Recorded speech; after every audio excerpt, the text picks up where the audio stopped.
Hello, everybody, and welcome to Almost Hollywood. My guest today is the host of the Skull It podcast and has a new comedy special out on YouTube called The Second Funniest Kid at School.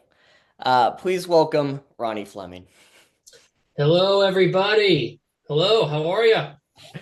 And Ronnie, awesome having you here. For anybody that doesn't know what the series is, we will have a title from our last guest, which we will get a title from Vidya, so go watch that episode if you want to see what happened in that.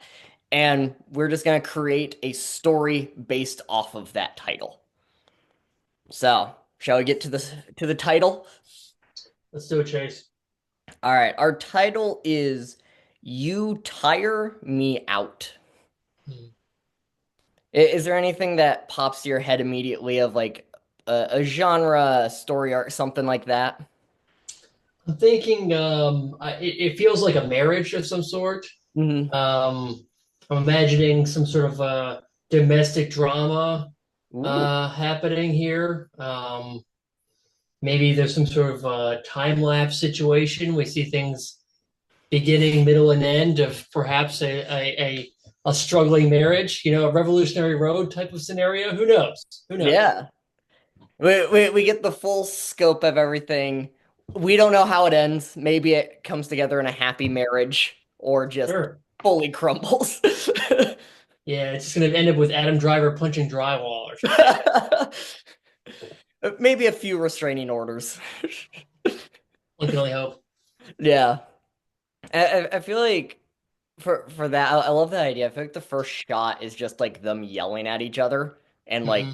the we get a glimpse of the climax in the first few like minutes or so, and then it cuts like 30 years before. Yeah, it's like Ryan Gosling has a receding hairline and stuff, and they're just like, what happened to this guy?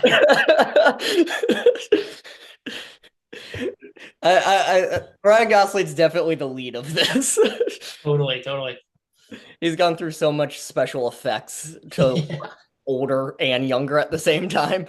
Yeah, I don't know what happened. Modern technology, he's figured it out. Mm. I think should we start with the fight or start off, playing through the kind of meet cute? Let's do the meet cute. I think in like maybe like start in the 80s, you Yeah, know, that's right. Yeah. that then kind of cut to like 2010s Uh-huh. Uh-huh. era. Yeah, for sure. There's Walkmans. People are wearing parachute pants. They're on the Mm. street.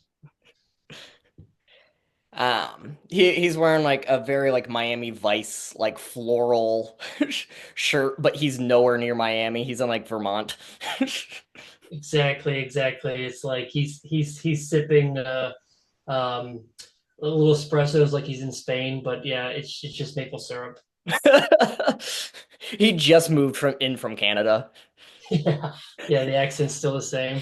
Yeah, he's trying to get a little taste of home. He's the tannest guy there somehow. Yeah, and I feel like the love interest is she's from like the South and Oh just yeah, moved up to Vermont. They're both looking to make new friends. totally. Yeah, she's also rich, so she has servants, and she talks like she's whatever the female version of a Southern gentleman is. But like so rich Southern, like good old boy. Totally, yeah. She has a cigar, and she's got blonde hair, just really but big blonde hair. Kind of like uh, yeah, like Dolly Parton. There's always hairspray just being sprayed on her. She has one assistant that's only dedicated to the hairspray. And it's the '80s; they don't know anything about the ozone layer or anything. No, and this movie actually did put a hole in the ozone just in the Yeah, filming of it. exactly. It's like what is that movie with the dogs? Like Otis and the other guy that just 127 dogs were killed in the process of making it. There were so many deaths on set just from the aerosol. Yeah, because it was a closed set. It was all inside a big factory. No, I mean sorry, a big just a big warehouse. Yeah, like studio warehouse. The Hmm. door opens, it's like a Cheech and Chong set, and just hairspray just leaks out. Yeah, everyone's just blazed up. Everyone will talk about this movie, and but they won't be able to finish their sentences because of all the damage that it's done to their brain cells. Yeah, I think there's like a filmy grain over it, so that shows it's from the 80s, but it's not special effects, it's just all the hairspray just collected in the studio. Yeah, exactly. Yeah, they're so they meet on the street, of course, like Mm. she's got people carrying her luggage and stuff outside of this giant Winnebago, and he's sitting there looking like Miami Vice, just drinking his maple syrup, and they see each other. Mm. Just across the street. Oh, God, eh? That, Who is that? She asks her servant to figure out who that guy was. oh, yeah, yeah, yes, yes, ma'am, yes, ma'am. I'll ask him immediately. Runs across the street, gets hit by a car. Next servant just runs out in place. Yeah, exactly. That's how much they depend on. They are indentured servants. It is the '80s, but they're still indentured servants. Yeah, it's like Russia's tactics in World War II. Someone dies, just pick up the gun and keep going. Yeah, exactly, for sure. Um, so they eventually figures out he gets him to sign his name on a piece of paper. Mhm. Right, like, it's like the number, like, you interested? Box yes, box no. I have, He he told me to give you this, ma'am. he's created a third box. Just a question mark. Cut to the next scene. Yeah, they're There, eating spaghetti.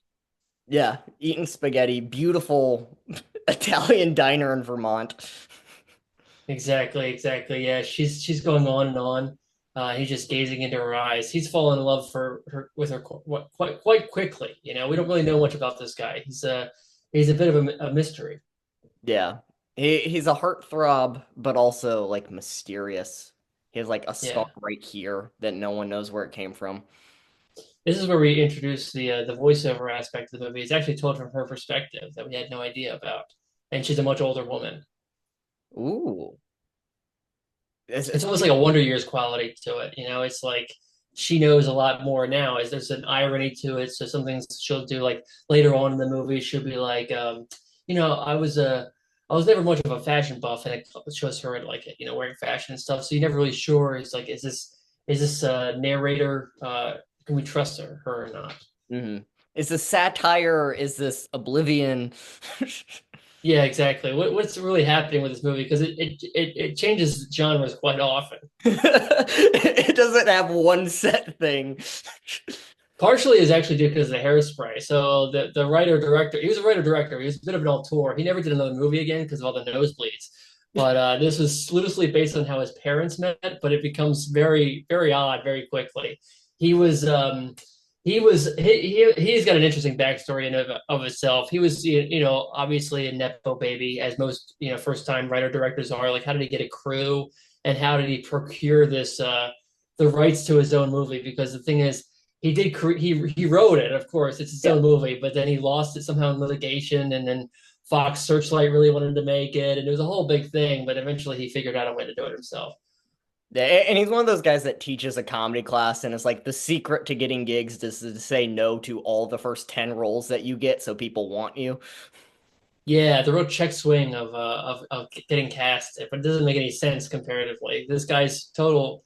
He's a total at this point. But here's the thing. Here's the thing. Also, we should tell our viewers Yeah. this is a classic.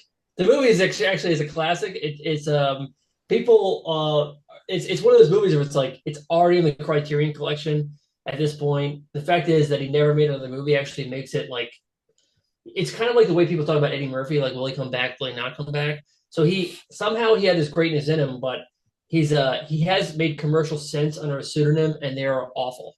It's all Yeah. Geico. He is the Geico lizard. Yeah, he's the Geico lizard. So no one really knows, but he really came off the page and just into Hollywood a star. Yeah, and he brought along a lot of his friends to be actors, and they're really bad actors most of the time as well. So it's like Why is this guy casted for this? Like, oh yeah, he knows he's been friends with the director for years. Totally, yeah. He's yeah. It's somehow like how did this guy get it? Because all his friends also have terrible allegations against him too. And they have so many nosebleeds on screen so often. Yeah, exactly. Yeah. The writer director has since died by the time this podcast comes out, but he has a very uh uh uh his legacy is mixed, of course, but no one can deny the how good this movie turned out to be. Yeah, I mean it got 102% on Rotten Tomatoes. Unheard of. Yeah, universal acclaim is really hard to find these days, especially with the internet and stuff, but somehow it's got something for everybody. Yeah. It's got a little bit of homophobia for for the people that are like, oh, I missed that part of the 2010s. And it also has a progressive message at the end because she's the breadwinner, you know? Absolutely, yeah. The homophobia really actually takes place in the scene. What the things that they were the jokes that they were doing in the sight gags with the meatballs. I Hmm. mean, one can only imagine, but it was just a lot of like, oh, you put these in your mouth, and the way that he refuses to eat the meatballs, it just suggested that he's just, um, yeah, that's where most of the criticism comes from. Yeah. And she makes so many comments on his floral shirt too. Of like, why are you wearing floral? There's so many other bright colors that you could have worn. Right. But that also just is an excuse for the next scene when he's shirtless, and that's got a lot actually. That actually is how you get most of the people who are offended by the homophobia on board actually, because um, um, He's just ripped. he's just hot. He's a hot guy. You can't be mad when he's on screen shirtless. Exactly, yeah. So that it was also since then basically because of the strict regiment that Ryan Gosling was on at this time, he's since he said he'll never be as ripped as he was again. He's really against working out, much like I think Bruce Willis was at the end of his career. Was really against working out because of all Yeah. how hard it was on it. This movie broke Ryan Gosling. It broke him. It sure did. Yeah. And also it broke up his marriage because the on-screen chemistry was it was a little bit more than acting, and I don't mean with his leading lady. Yeah, you know, that I think that's where a lot of the homophobic undertones come from is he's hiding up something because the sound guy, the two of them were Yeah, dirty. I mean and also that's like the movie within the movie of like where is the boom like at any particular moment. Every shot there is a boom mic in in screen. Exactly, yeah. And apparently it took him a long time to put on the lav mic for every scene that he did. Yeah, in the shirtless scene, he has two on both nipples, which was Yeah. really a choice. Yeah, and it's a green screen. It's like it's green, so it's actually just it all matched his nipples fine. Like you can't really tell, but upon closer look, you'd be like, it's just it's really hard to create a circle of the nipple, so it's just really hard to create that moment too. Yeah, well, so many people were looking at that scene and just zooming in pixel by pixel on his nipples that when under that type of scrutiny, it's just obvious. Ironically enough, that sound guy has worked regularly within Hollywood and continues to this day. Yeah, he was on the Barbie set actually. Yeah, yeah. He can't. He only works as long as Ron Gosling is working. He's working as well. Yeah, I heard that after the I'm just Ken scene, he walked up to Ryan and was like, "You're not just Ken to me." Yeah, and everyone applauded because this is like an open secret in Hollywood. Hmm. That everyone's kind of on board for their romance. Yeah, and I don't know who Ryan Gosling is married to now, but she's watches. Yeah, she knows. It's an open. It's like John Stamos. Now, no one Yeah, knows the secret of John Stamos, but you and I get it. We know. yeah. We're We're Hollywood insiders. we get the scoop. Yeah, we do get the scoop. So after the meatball scene, it's things move heavily, lots of entendre. Ryan Gosling still has not spoken at all in this movie, so there is um, a fan theory that he's actually deaf. Mm. Yeah, I heard that there's a lot of like note passing throughout. Like there's the yes, no, note. Right, yeah. And it does make sense because he is a code breaker, which we learn about an hour into the movie that he actually, one of the reasons why he is so secretive is because he's working with the Canadian government to break the codes within the North Korea's nuclear codes, actually. Yeah, and that really that scene of code breaking is kind of that turning point where they start to have issues. You know, it's a 10-hour movie, but the Right. hour and a half are dedicated to the 30 years previous or 30 years earlier scene. Um, and Yeah, then 10 hours. 10 hours. It's that's why people call it Proustian. It's not. There's no thematic things that are very Proustian about it, except the length of it. yeah, and there's a lot of long cuts. There's no editing in any of the there's some CGI that gets done like with the mics and stuff, but it's all Right. long cuts. Yeah, he was really Terrence Malick inspired. Some say ripped him off, but Hmm. no one. Terrence Malick actually has said he liked the movie. Yeah, and that's the real thing that matters there too. Yeah, exactly. And when you're an Nepo baby, you can get away with anything. That's true. Yeah, that's Donald Trump Jr. said that. Exactly, yeah. And he's always right. Famously. Hmm.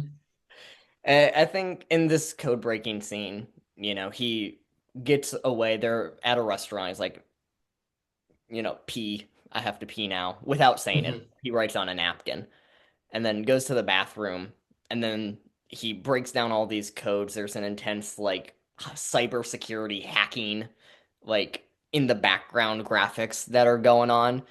Um, and then he gets these codes, breaks them, goes back in. It's like, my bad. Sorry, I didn't mean to leave that quickly. All written down, of course.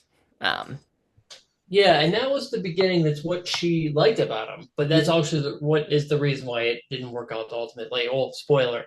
I mean, it works out ultimately in a greater sense, but at the moment, it was she's intrigued by him, and then once she finds out that it's who he always is, that's when as we all know in relationships, it's tough to love a full person.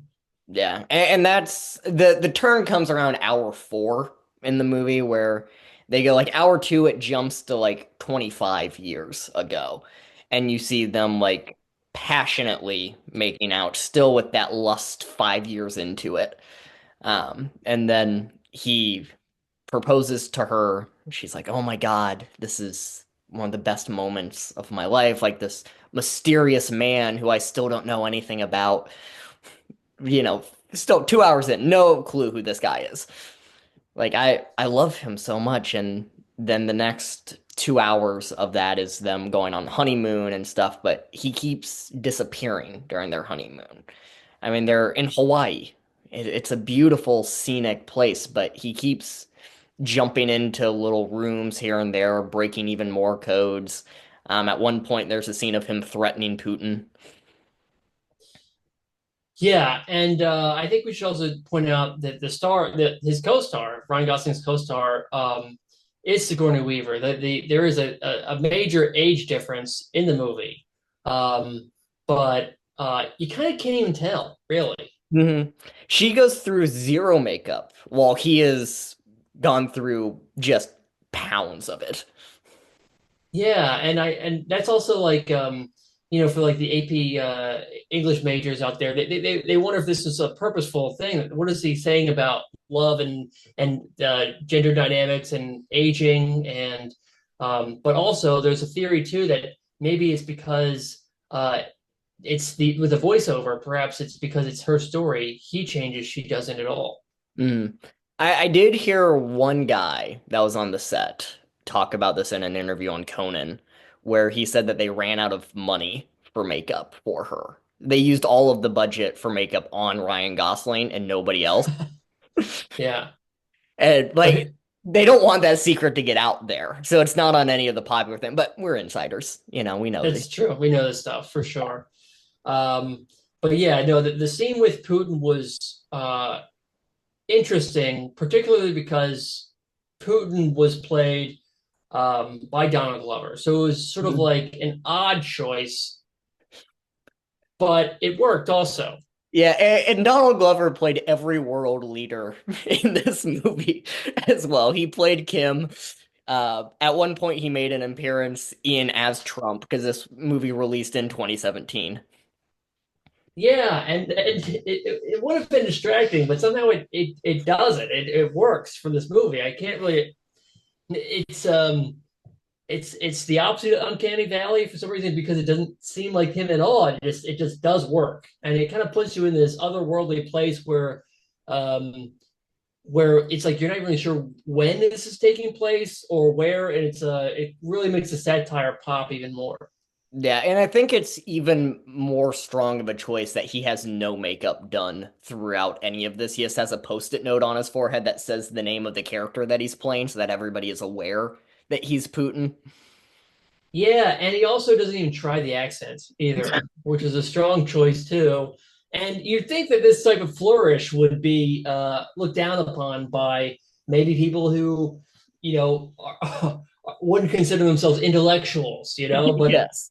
this seems like artsy fartsy bullshit. But it actually isn't. My favorite part of like Donald Glover on screen is when he starts rapping as Kim Jong, when Yeah. he fully breaks the fourth wall and calls himself Childish Gambino to mid scene. He fully just breaks character. And somehow it actually opens your eyes to the plight of the North Korean people, Hmm. and in some ways to Kim himself, where you actually see that he's just a guy. He's a person. He's he's stuck in his own circumstances, just like the rest of us. He wasn't. He doesn't really have a choice. And also, ultimately, then we get to the greater theme of free will, in which the film, in my opinion, claims that we don't have it any at all. Yeah, and it's a really powerful take on them too, of like, do you really choose who you love? Do you really choose if you're a world leader or not? Can you choose to be a secret agent from Canada, or does it just get forced upon you? And really, if you were in the same circumstances as them, you would be doing the exact same thing as well. And it's just a really powerful message that they really get through there that gets lost a lot of times by a lot of viewers, but I think they do a really good job of spelling it out in the last 30 minutes of the credits. Now, what do you think of the TV adaptations? The addition of commercials, and I mean, it's played every Thanksgiving from Mhm. beginning to end. Yeah, I think the TV adaptation is okay. They don't keep any of the original cast in there, which Right. I don't like. They get Samuel L. Jackson to play as the world leaders in place of Childish Gambino. Instead of Ryan Gosling in there, you have Pete Davidson, Yeah. which was a weird choice in my opinion. Yeah. But they got Scarlett Johansson in there as the love interest. But the thing that really gets me is halfway through the series, she just quits and they fully replace her with Liza Minnelli. Yeah. That choice, I would say is too fast. I have watched the Thanksgiving version of the movie, as I do every year with my family and my dog. But I do find it to be, once Liza gets installed, I don't know. There's just something about Sigourney Weaver not aging the whole time, and then just the drastic age difference Yeah. between Liza and it just feels like a bridge too far. Mm. And it's the thing that really gets me is they don't even cut it of like, oh, now we're going from 25 years to like 15 years. They do it within the same scene. Like it's very clear that she just left halfway through the screening of it in the taping, and then they're just like, all right, who else do we have on set right now? Yeah, and somehow it's just, I guess it's like, normally, so people don't like to, I guess we'll go to a football analogy. Hmm. You don't want to be, say you're Dan Marino, and you don't want to be like the next guy after Dan Marino. You know what I mean? Like you don't want to follow a legend. But so many stars are so willing to go after this movie. It's been has 102 rated. So in a way, you want to, But the thing is, they don't really change much. They go shot by shot. It's very similar to when Gus Van Sant created Psycho, and he Yeah. goes shot by shot, and the only difference is that you get the killer jerking off. It's like that's like the one choice. It's the one creative choice and difference that you made. I don't really totally get where he was going with this, but Yeah, I also don't understand the choice to have Liza Minnelli jerk off in this adaptation either. It was a jarring scene for me. I didn't understand it. It seemed misplaced and kind of forced. Like it was during the meatball scene that they had her do that. I know, especially on television, and they don't blur it all at all, and they No. don't really warn you that it's coming. But I guess it's just like this is such an American cornerstone that they're willing to do it. Yeah. It always airs after American Pie on there, because just cornerstone American film. And Yeah. it's weird that PBS runs it, but who am I to? Well, I mean, you can't be plugging Ken Burns' documentaries every single Saturday. It's like you got to give these people something else. This is Yeah. publicly funded television. Yeah. And I think I'm curious of your opinion as well on the director's cut, where the director just commentates over the entire television series and says what he would have done differently, even though it is exactly shot for shot and word for word of the original movie. But he's like, I wouldn't do that. Well, you know what that was an allusion to. It was allusion to OJ's "If I Did It" book. Mm. So it's like he's always like 5 steps ahead of you, really. Yeah.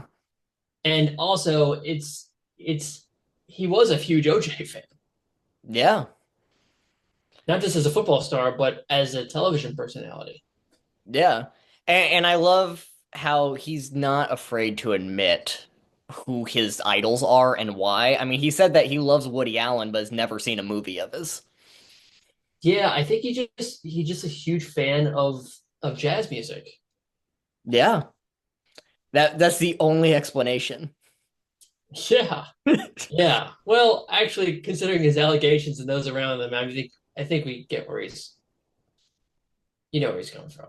Yeah. It might have been the hairspray from everything.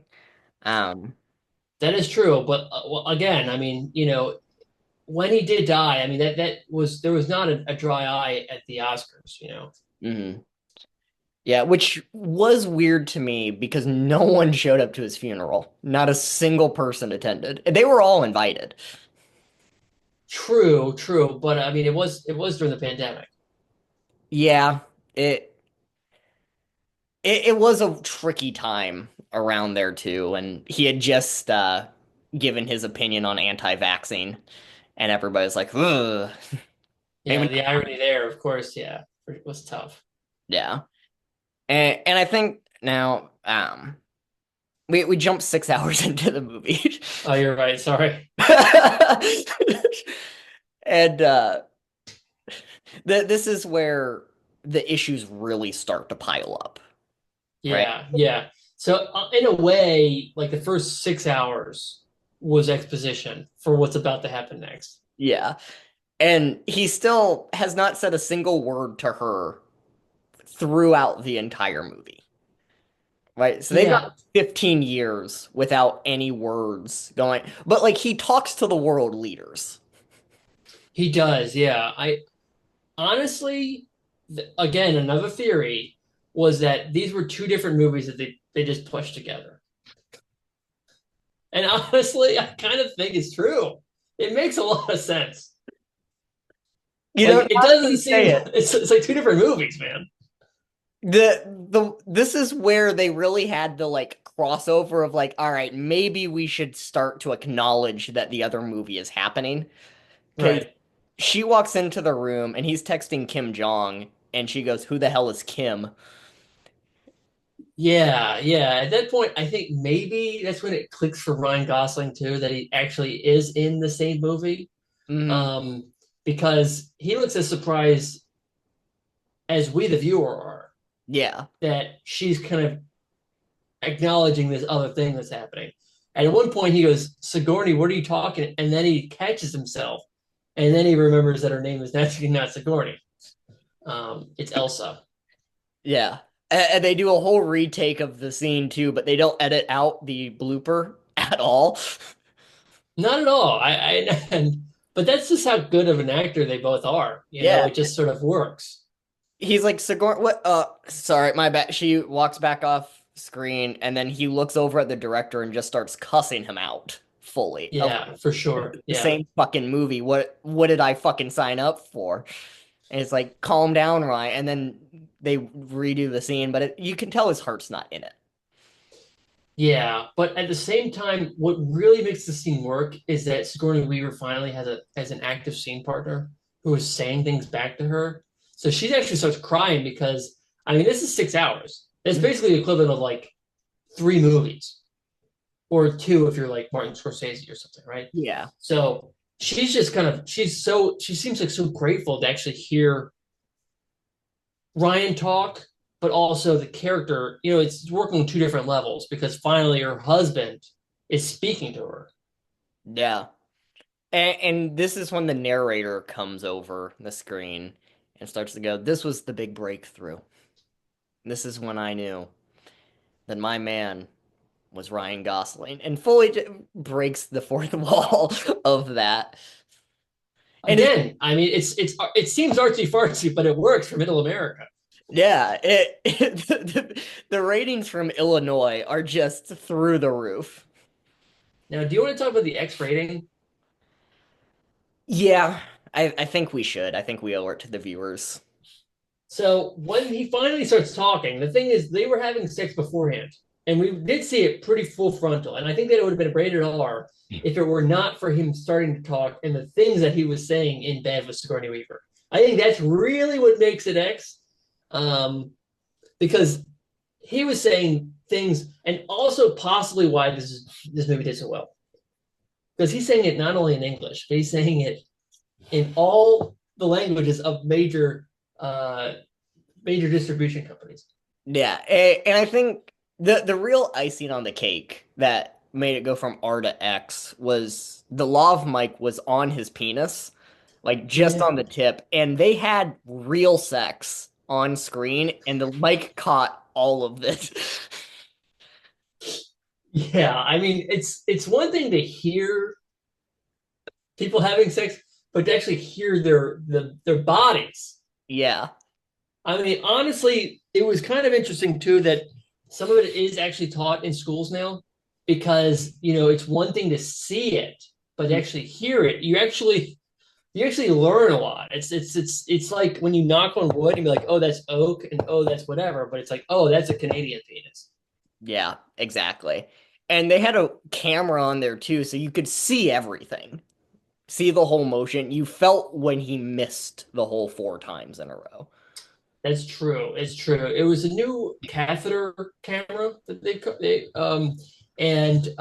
it was very experimental at the time. Now it's just ubiquitous. It's in every movie. Yeah, it's It's in the standard. new Marvel. Yeah, it's kind of lame at this point, but at the time, I mean, it was never before done. It was like when they first started doing like the Matrix movies, and he was doing this, and it's like, oh my God, the technology. Now you look at it, it's passe. Yeah. Yeah, it really was a breakthrough in the way that like color was for movies and television, where it's like I didn't know this was an option, but now that I know it, how can I Right. go back? It's like Wizard of Oz. It was black and white. Now we're in Technicolor. Yeah. Yeah. And I heard that Ryan Gosling really like was the one who pushed for it to happen. And he's like, no, no. If we're doing this, we're doing it right. We're gonna do it my way or the highway. And the director was like, fine. I don't think it's gonna help the movie at all. But he instantly ate those words. Yeah, and also he actually the movie actually revolutionized film too, like the movie going experience because finally we get a 4D movie. Yeah. It Um, it revolutionized the sound, the sights, the experience, and I don't know your take of this, but there was a viewing of it, and there's been a few like throughout. They do like one a year where they have like the full body like haptic suits, where like you yeah, feel what the actors are feeling, and that scene is intense. it is intense, and also it's interesting that you can actually experience it from all the different characters there. Yeah. So you get Ryan Gosling, you get Sigourney Weaver, you get the sound guy. Hmm. I don't know how they knew that they might need to put this guy in haptics to actually figure out the dog on set. I mean, it's all there for your choice. It's a choose your own adventure, what kind of movie going experience you can have. And for 10 hours, I mean, um, I don't know. It's an odyssey. It's an epic. It's art. It's science. Um, it's storytelling. It's a dream. It's reality. Um, It's love. it's love, really. Yeah, I Which think that's the whole message of the movie is it's love and that we don't have free will. now, do you think that the film is actually what do you think it's saying? Because of course we all know that it ends with that scene of you exhaust what was I forget, I'm paraphrasing. You exhaust me, Yeah, you tire me out. you tire me out, right? Now when it finally is said in that very climactical scene um in the houseboat, Hmm. um because of course they're no longer in Vermont, they've traveled and and they're now on Lake Erie. Um, As all great movies finish on. um, Now, what do you think it's saying? That if the movie is love and love ends, so um, I don't know, sadly upsetting. What do you think it's actually saying about love and our ability to connect with one another? Yeah, I think it really tries to highlight that love is not an infinite resource, right? Like it's very finite. We have it for such a short amount of time, but in that amount of time, you can feel so many things. You can go from Vermont to Lake Erie and really move on up in life. And Yeah, as everybody dreams of doing. yeah, it is the American dream. That this movie. And in some ways, it's crazy to think that you can get to the top. Hmm. You And can get a houseboat on Lake Erie if you try hard enough. yeah, and you start out independently wealthy, Hmm. and you have the skills and the looks um, to make it happen. Yeah. And I think that that's one of the big points of it. But to get back to the love thing, I think that, when you take such a heartbreak like that, I think it also shows how we grieve and how we process this. Because the encore of this movie, the end credit scene that they have Right. afterwards is him buying a used boat for $30,000 and just Hmm. settling on not Lake Erie, just a little tiny lake, and just kind of crying on his boat that doesn't even have a house on it. Yeah, and that's the thing is sometimes is a when does a houseboat become a house home? Yeah. Uh, and I think that the answer is when you're with somebody else. Mhm. Um, it's And like he's all alone on the boat because his kids won't even call him or visit. And every time he's like, hey, come out on the boat, they're like, Dad, fuck off. And he's like, well, that hurts. And you have a whole 30-minute scene of that. yeah, yeah, of all the phone calls that didn't really happen. Yeah. And it's That's right. one long cut. And it's mostly just him being like, pick up. And then him like, let me try my other kid. And then he gets a phone call from the one kid. And he's like, oh, you picked up. He's like, hey, stop calling me. It's like, oh, sorry. And then here, let me call my mom. Oh, wait, I can't anymore. She's disowned me. And it's just a really, really tragic scene of like what that loss of love can do. And really that you have to work at it so that you don't lose it. And then there's that scene of him watching. the YouTube video of Alec Baldwin calling his daughter a cow while he's eating a hamburger on the floor. Yeah. And it's odd that it's that he looks at that almost to say like he's looking at that at least I don't have that relationship with my daughter. Yeah. And then it really sends him down a rabbit hole of like Jordan Peterson and Ben Shapiro, where he's like, this guy gets it. He's talking to me. And we're all like, yeah, don't go down that hole. Yeah, I mean it would make sense that he goes after Jordan Peterson. They're both Canadian. Yeah. Um, but yeah, he does get into the alt-right pipeline for sure. Yeah. And it's an interesting end credit because it feels like it's wrapping up, but it's not. I mean, it's there's like what's next for this guy It just keeps going. Every time that you're like, is this part of the 10 hours? No, this is added on to the 10 hours. When you, now. yeah. Sorry. Well, I'm sorry. It does remind me of one of the most peculiar things, and a lot of times, like great art, um, it seems like it does predict the future. Yeah. And you look back and be like, how do they know? But there is that scene of the the house, whatever you get it, but Yeah. it does crash into that bridge in Baltimore, and it Yeah. collapses, and that does happen uh like 15 years in the future. And it's almost like how did that take place?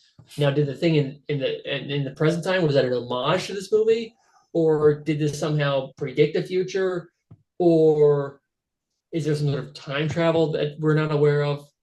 Well, it really has the Simpsons effect, right? Where like the Yeah, Simpsons keep predicting everything, where I think there's just so many hours of this movie that everything is bound to happen at one point or another. And I it's mean, that's true. not the only thing that they predict in the future, right? I mean, they go through a whole 30 minutes of that movie is dedicated to a global pandemic, True. right? I mean, they have a whole thing where Donald Glover gets shot in the ear. And Yeah. they really just are able to predict all of these tragedies that go on. I mean, they even have a weird subplot where they have a man named Luigi shoot a CEO in New York City. I mean, it's really specific what It their is things are, but they all pan out. it is specific, and there is I mean there's entire TikTok accounts that have over 10 million views, or 10 million followers rather, and all of it is how this movie, not only is it predicted the future, it's continuing to. So there are people that are looking at this movie, like they're trying to decipher the future. Yeah. So there's people that don't go to Italian restaurants anymore because what's going to happen with these meatballs. Yeah. And I think that there are so many speculation of what is going to happen next. Right? Where they have predictions for 2030, 2040, 2050, and we just have to wait for that to happen. I think the weirdest one of them all is in 2032. They have a whole thing where AI fully just becomes obsolete, and then the world powers down, and we have total anarchy because we had relied on AI for everything for the last like 3 months at that point, and it had become a full utopia. But once, the hacker gets into the mainframe and everything, it all shuts down. And, I think there's a lot of people who are really worried about that and are prepping for 2032. I mean, I know that I am. Currently, I have stockpiled lots of linguine, Mhm. and but that's just me. I am a historian of this movie. I don't think anybody that listens to this needs to be concerned or anything. Um, but you know, Ron Gosling himself has also he's said he's also been prepared as well. Yeah. And I'm not sure they shouldn't be worried. Maybe a little bit concerned. Um, just start investing in batteries now, get a little bit of solar power just for the day when energy's not created just out of thin air. Yeah, for sure. Yeah, and just to go back to the 10-hour runtime, I mean, Yeah. despite that, if anybody has not seen this movie yet, I don't want this to concern you or make you worried. It flies by. Yeah. I mean, the pacing is incredible. You were on the seat, the edge of your seat for 10 hours. Hmm. I promise you, you're good. Yeah, and I think the most impressive part of the whole thing as well is that they even predicted the shift into like people watching TikToks with ADHD and seeing multiple things. So at the very bottom of the screen the entire time is Minecraft parkour. Yeah. Yeah, I remember when that first came out and TikTok hadn't been invented yet. Yeah. I was confused, but Hmm. then I just sort of it just sort of went with it. It's almost like I can't even see it. Hmm. And the irony of that is that Minecraft game had not been invented either. Yeah, they jumped into the future and went, all right, what is the future of video games? Blocks and low glow Right. graphics. That's the future. And they predicted it beautifully. Now, do you think that the director had a time machine? Have you heard this theory? I have heard this theory. Here's the thing. There's no way he had a time machine. Right? Like unless he is from the future and time machines were invented then and then he went back into the past, then maybe there's some legs to this, right? But the whole theory starts upon the fact that this time machine was created in 2008. And let's be so real. No one was making a time machine in 2008. I don't think there are any real legs to this whole thing, but maybe you've seen some stuff that I haven't that's more credible that leans into how this could be true. Well, there's the idea that, of course, we mentioned that he's a Nepo baby. Yeah. And Sigourney Weaver doesn't age the whole time. Hmm. That neither has he. Of course, he has died, but I mean, have you seen his father? Also looks exactly like him, which makes me wonder: was he his own father? Was he his own nepo baby? Was he just himself? And he has just been. Does this track? Does this make sense to you? No, I get what you're saying. I get what you're saying. I think there's also the idea that, maybe he could have killed his father, and that's whose funeral it was. Oh, interesting. Well, Yeah. that does remind me of what happens at In the seven movie? hours into the movie. Yeah. 7 hours in, Ryan Gosling murders his father, and the lav mic is on the knife that he uses too. Yeah, and also it's also kind of erotic if you think about His nipples are hard. it. The whole It is the hottest murder scene I've ever, the hottest example of patricide I've ever witnessed on screen. Well, his father is played by Hugh Jackman, and both of them are naked. So That is true. it's hard to peel your eyes from there, but the whole time you just hear the director going, "This is wrong. There shouldn't be Yeah, naked men on here." Like, ah, yeah, the homophobia again. that's exactly right. The homophobia again. Also, why are they kissing? That's a thing. Yeah, it But was who a knows? choice. He does play a Canadian Italian, and sometimes they do kiss in the mouth. Yeah, Who am I to say? yeah. No, it was definitely like a family thing, and they had said that throughout the whole movie of like, hey, it's not weird when I meet my father. We're gonna open mouth kiss each other. Like this is just what we do. Yeah, that whole entire episode, I just got of the meet. It's like it is very oddly like reminiscent of Meet the Parents, where suddenly she's like very concerned about meeting the parents and she can never do it right. And there's like a volleyball scene where she spikes the ball and breaks his aunt's nose, um and Hugh Jackman is doing a Robert De Niro impression. So it's just it was an odd take. I really did enjoy the comedy 7 hours in Mhm. because until then it had been pretty stark. Yeah, it you start to get a little bit drained, but the genius of the director, he knows exactly when you're about to be drained and adds in that comic relief, you know. Exactly, yeah. And he couldn't even stick to a like theme even when switching the theme because like in the volleyball scene there is an explosion in the background going on and Ryan Gosling has to be like who else but Putin. it, Yeah, it just exactly. Yeah. it did not fit at all. Well, that also reminiscent of the war in Ukraine, of course, as a lot of people Yeah. were thinking. Which they predicted. They did predict it exactly. Yeah. They knew that it would take place right after the Super Bowl. Mm. Um, and they knew that a comedian, a man who played the president on a television show, would actually become the president of Ukraine. So how do they know Yeah. that? Yeah, they did. That's where he got his big acting start, was this movie in 2016. The president of Ukraine was not president. He was a struggling actor in 2016. We all know this to be true. classic, classic, classic Hollywood story. Yeah, it's one of those things where like that can't be true, but you look it up and it's true, you know.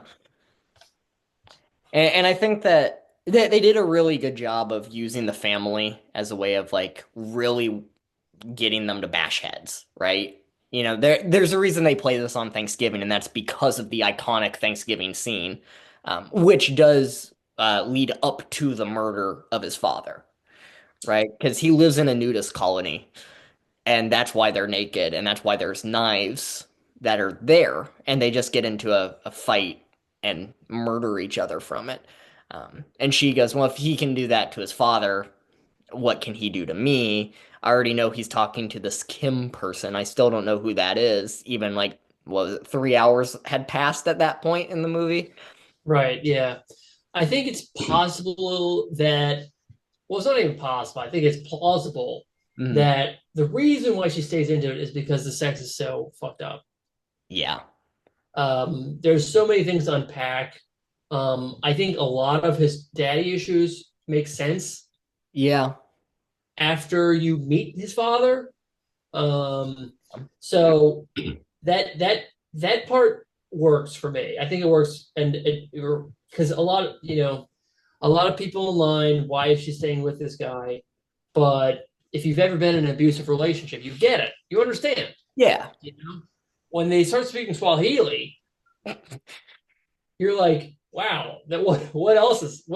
Who is this person? You know, This is I a man never of know what to culture. predict. Yeah, and I Well, think that it really showed that he was a man of culture when he went to the UN meeting. And it was very much so like a Tyler Perry movie where there's just a bunch of Donald Glovers all around the entire like meeting hall that they're in. And she walks in and she's like, "Oh my God, they all know who my husband is." That's amazing. I still don't know what he does for a living, but they know who he is. And that's really a good way of like, I mean, if I married somebody and they were like, "Oh yeah, every world leader knows who I am," like I'm staying with this dude, you know? yeah, in pickup culture, they call it social proof. You know, so there's social proof. This person is high status. It makes sense. It makes sense why she would stay with this person, and also obviously she loves him as well. Yeah. Um, I mean, you could see from the beginning, there's not only attraction, but they build up a certain amount of, his character is built, of course, albeit silently for the first however many hours of the movie. But she knows that it's that classic trope. He sees a cat in a tree and he gets the cat, and that's therefore that he's like a good guy. Yeah. Ultimately, despite the fact he does murder his father and several other world leaders Mhm. after that UN meeting. Now, I wanted to ask you this: Yeah. what do you think?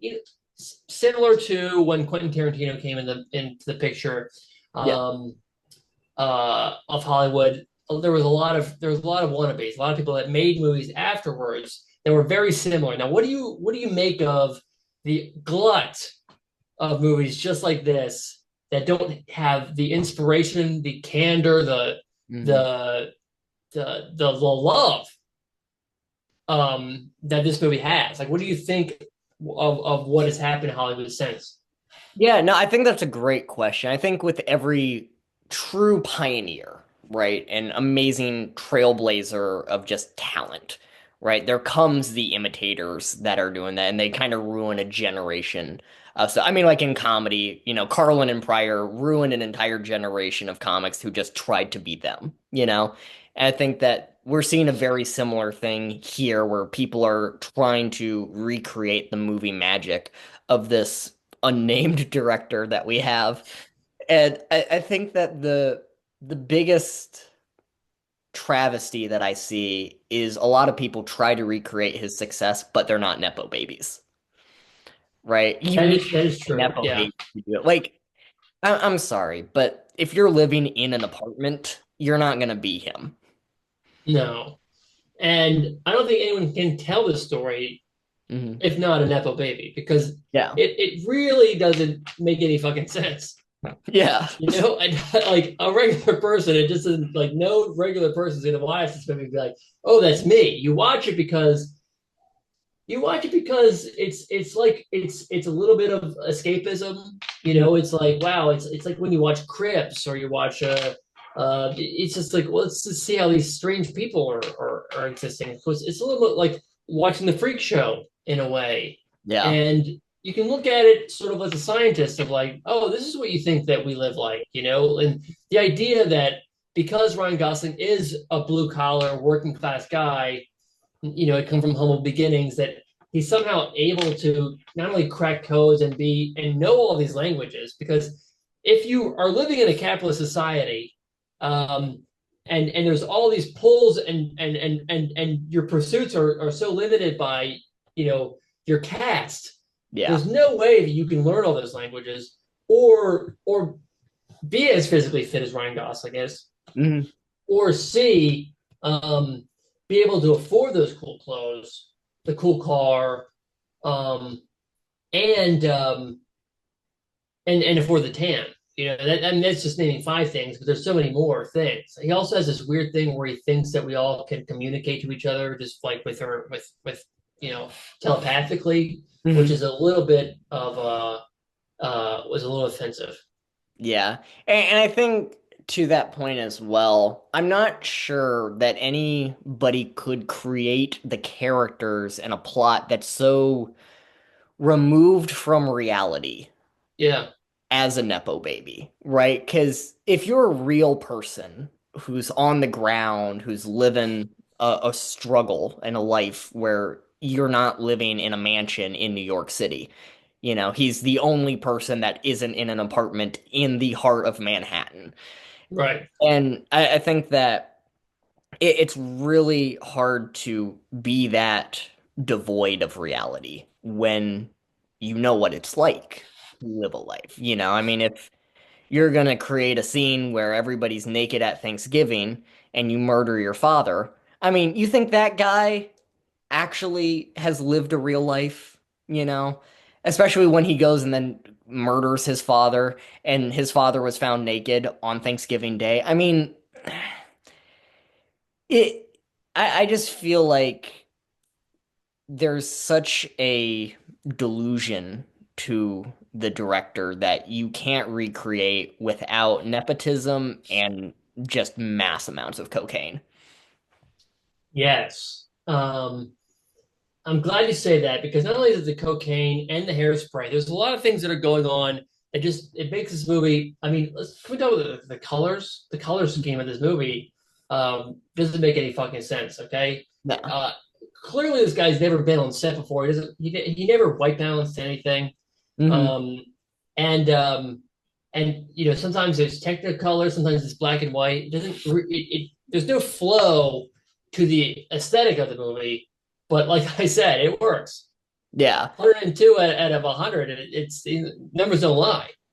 they don't. And I think that my favorite color scheme and like set thing that they did was when they had a sex scene shot only in a black light. Yeah, that was gross. It was disgusting because you can see the full body outline of every person in that room. There were multiple people in the room at the time. You could see the sound guy was brightly colored as well. I mean, you only have the two actors in there in the scene, but there's all these stage and crew and staff there. And the room is just fluorescent green. the whole time, and it's blinding almost. Can we talk about the UN orgy scene when it was just all these Donald Glovers having sex with each other? I mean, what did you make of that, and why was it so long? Like that lasted 3.5 minutes, Yeah, and it was all one shot. I think the thing that really made it that long is that they didn't edit in more Donald Glovers. Yeah. He just ran from position to position the entire time. And it was a lot of jerking off onto Ryan Gosling's face of like, I'm gonna stand here, jerk off, and then he jumped to the next point in line. It was like, I'm ne and the amount of times that man came in a 2 minute time span was honestly unhealthy. I mean, they said that he prepared for 6 months just for that scene. Yeah, I believe it. I mean, it was what, 45 times in 2 minutes? Yeah. If my math is correct. Yeah, and the irony is that number 45 has been replicated again and again. That people really do think that 45 means something. People are naming their kid 45. People are always on the 45th minute of the day. They think that's when, Zanzibar will return. There's a lot of things going on with 45 and the number of times that I've also heard that it actually has been um, that Donald Glover is actually a eunuch now. Mm, I didn't know. That Yeah, that basically 45 is actually the highest number that someone can jerk off within a 3 minute period before things just stop working. Wow. I mean, that really explains his new album, I think, of very high pitched, I mean, it's a lot like Ariana Grande level, like dog whistle at some points. And it's true. Yeah, it's true. I haven't given it a listen yet, but You should. It's good. it's okay. I'll check it out. Um, it's just hard for me to have the time because I'm watching this movie so often. Yeah. I mean, I watch it 3 times a day, and there's not even enough hours in the day to watch it a full 3 times. It's also just hard for me to hear or even consider Josh Campino because every time I see him, I can't not see that. Yeah. Every time that I hear his voice, I go, "Oh my God, is that a world leader?" And it it's ruined every other role that he's played for me, where it's like I can't see him as a different character. It's also weird that we play this every Thanksgiving. Hmm. Um, because that scene is on television as well. Yeah. They play it during the Macy's parade too. Yeah. Now, what do you think of that float of Ryan of Charles Campino jerking off? Onto Ryan Gosling's face. Yeah, You it's a know, it's a huge balloon. it's gigantic. Honestly, I'm glad they're able to keep it inflated for the whole uh parade going through there.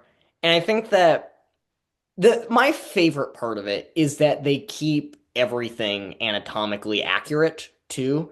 Where I mean, obviously it's supersized and stuff, but like the dick is still like they don't like comically overlarge it or make it too small. Like it's still an accurate Right. representation of his penis. And I think that the cum that's just dripping out of his nostrils um, is such a good tribute to the movie that it's just hard to not like cry a little bit every time that I see it.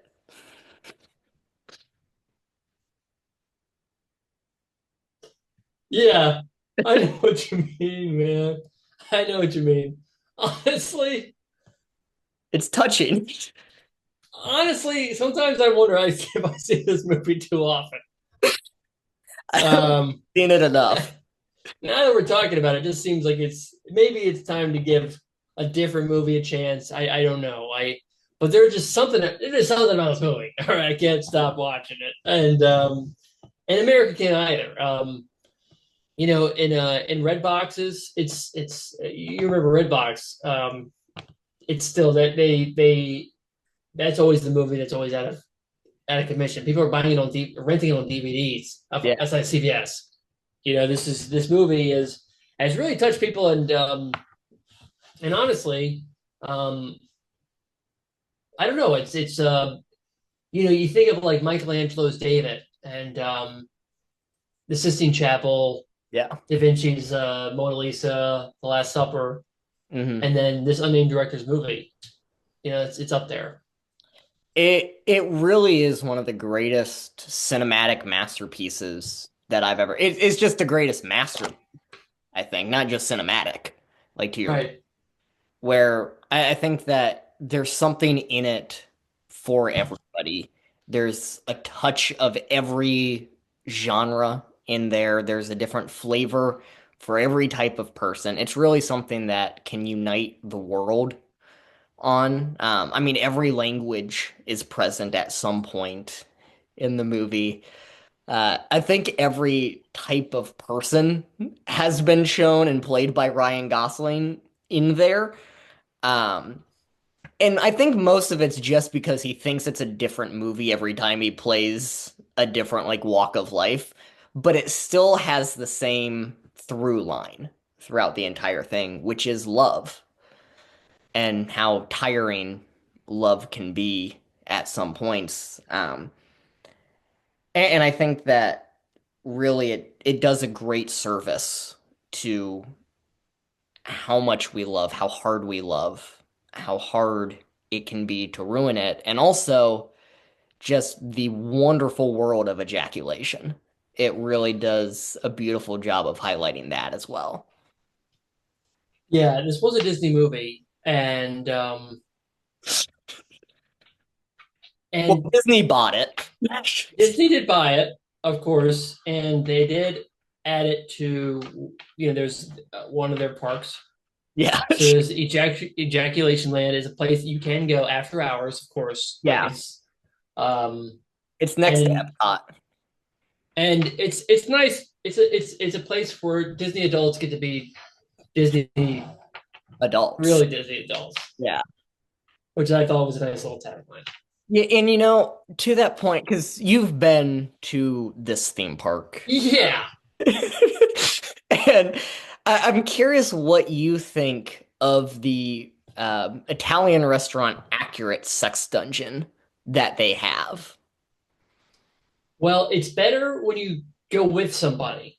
All Really? right. I made the mistake of going alone, Mhm. and it's nice, but you know, then it just becomes a little bit like you are Sigourney Weaver, you're watching, okay?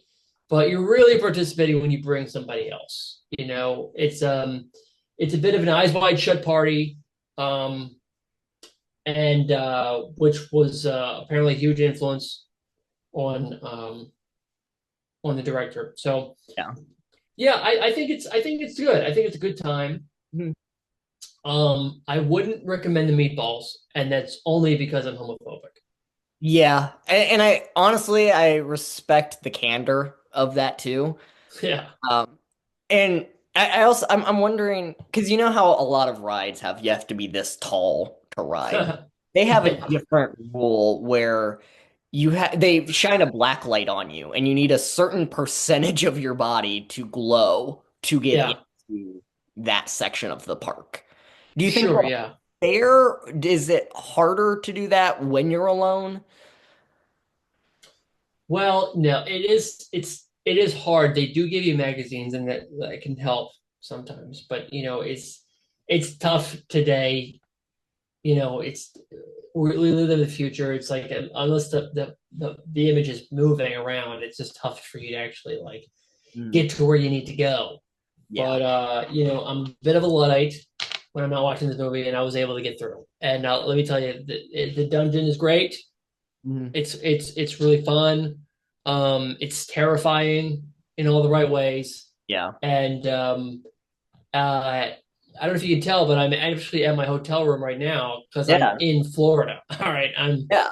I'm there. So I am going to the after adult party, Mhm. um, and I am bringing my Mickey Mouse ears.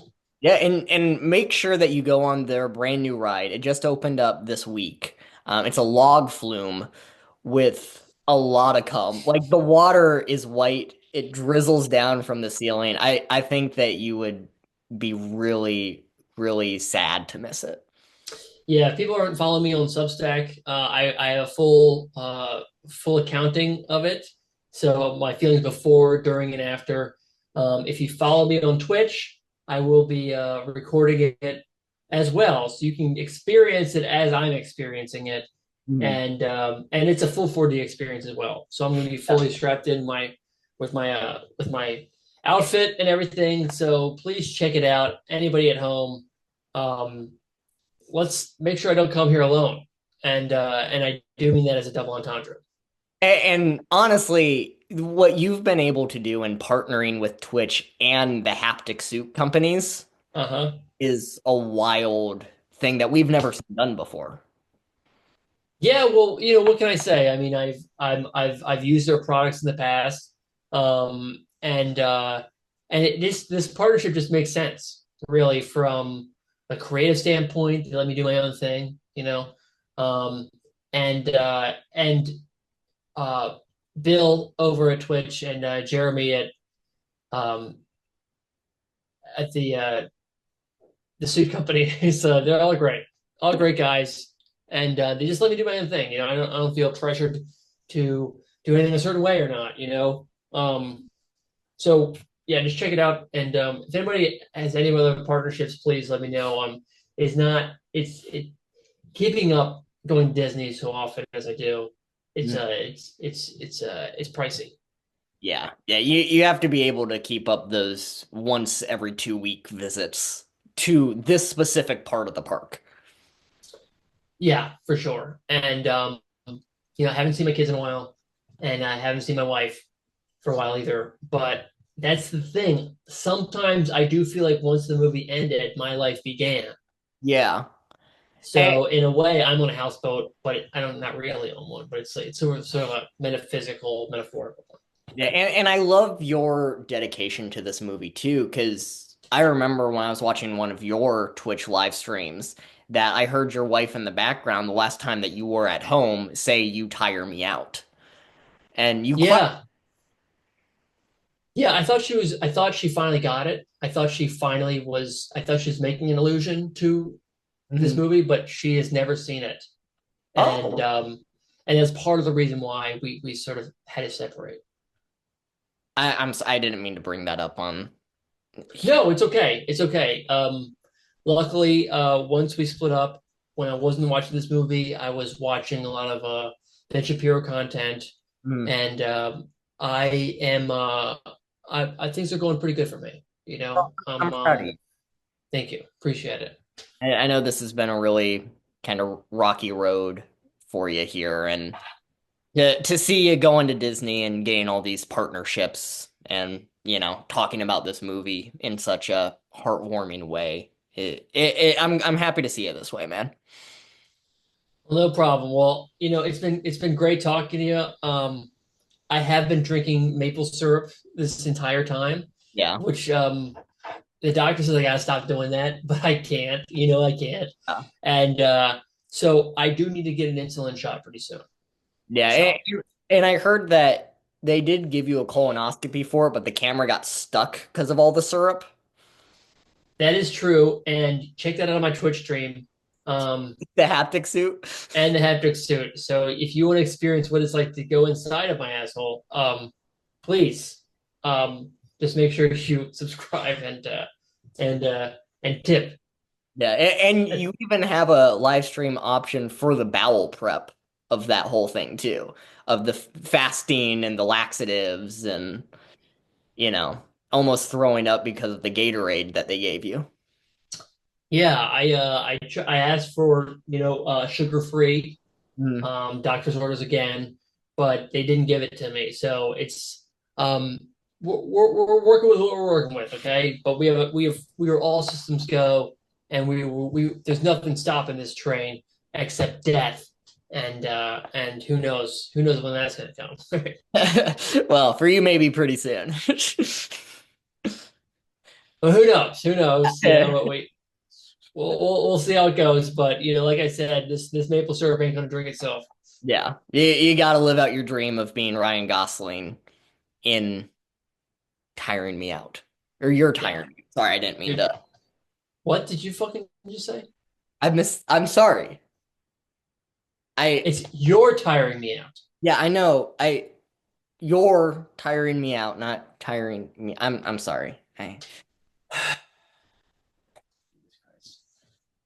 Like I've only seen the movie twice. What? I've only seen it twice. And one time was watching just to prepare for this so that I wasn't like so that it was fresh in my mind.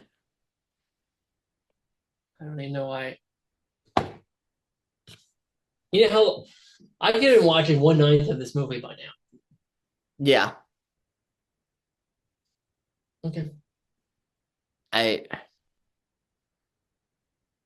so I but I will watch it more after this, after the pre don't make that face.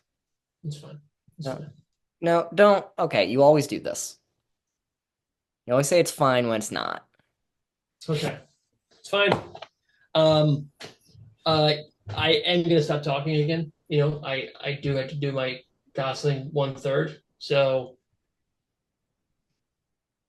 I'm not mad at you. This is not me giving you the silent treatment. I'm just getting into character. Okay? Okay. I I guess I'll see myself out. But same time next week. Yeah. Why do I not believe you? Okay, fine. Don't talk to me. It's fine. Thank you all for watching. Hopefully soon we'll be talking again and I'll be on more Twitch streams with the haptic suits.